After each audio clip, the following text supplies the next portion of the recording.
straight into the lead. Michelozzo going on from Hardwicke, his stable companion, going up to join him, and Hardwicke in fact disputing it now with Michelozzo. Carroll House is third. Hassian racing a little bit wide, but it's Hardwicke on the inside of Michelozzo. Then Carroll House and Charmer. Behind them come Assatis, racing very wide of the others. Willie Carson, obviously a deliberate tactic here on Hassian, and not far off the lead either. It looks as though he's in front, but in fact he's very, very wide of the others. Hassian wide on the far side. On the near side it's Hardwicke. Just in behind them Michelozzo. Behind Michelozzo a little gap then to Carroll House.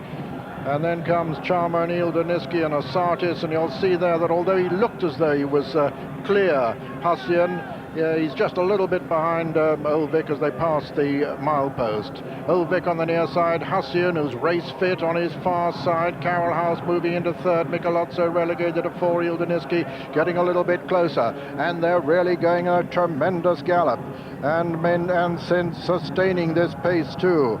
Hardwicke on the inside of Hassian, but Hassian has taken it up now. Hassian and Willie Carson take it up now from Hardwicke. Then on the inside come Carroll House, then Michelozzo. They're well past the halfway mark, racing past the 5-pole. And Hassian from Hardwicke. Hardwicke moves back to join him on the inside.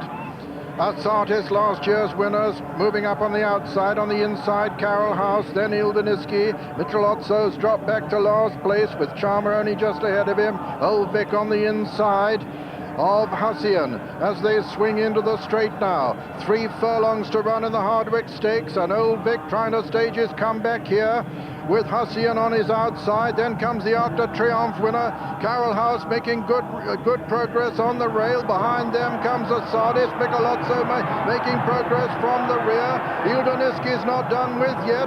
Under pressure, Hardwicke now being passed by Assatis, who takes it up suddenly, and Assatis storms into the lead now. Assatis from Ildaniski. These two have it between them as they stride into the final furlong. Assatis, last year's winner, being pressed all the time by Ildaniski on his far side. Ildaniski on the far side, Assatis on the near side. Assatis holding Ildaniski as they come to the line. Assatis is going to win it. Assatis is the winner, and Ildaniski is second, and third is Hardwicke. 4 came Charmer, and 5 Hassian, 6 Michelozzo, 7 Carroll House. And so yet another triumph for the bookmakers here at Royal Ascot, as number 1, Assatis, owned by Mr. S. Haroda, trained by Guy Harwood and ridden by Ray Cochrane, wins his second successive Hardwicke Stakes from number 9, Ildaniski, owned by Prince Yazid Saud, trained by Jeff Huffer, ridden by Gary Carter, and third, number 4, Hardwicke, owned by Sheikh Mohammed, trained by Henry Cecil, and ridden by Steve Cawthon, with fourth, number 7, Charmer. Well, what an amazing result, because of course this horse would have been second string to Cocothese if Guy Harwood had run that horse.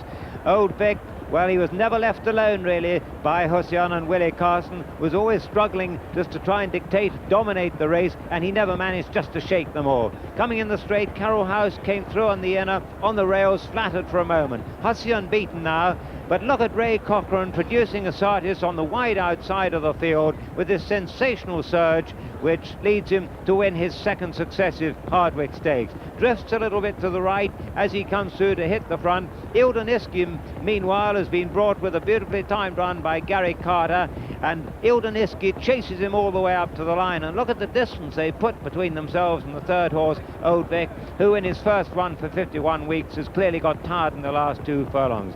Just a question of whether Assatis will last home, because he's been in front long enough now, and the ground's probably a little bit more yielding than he really cares for.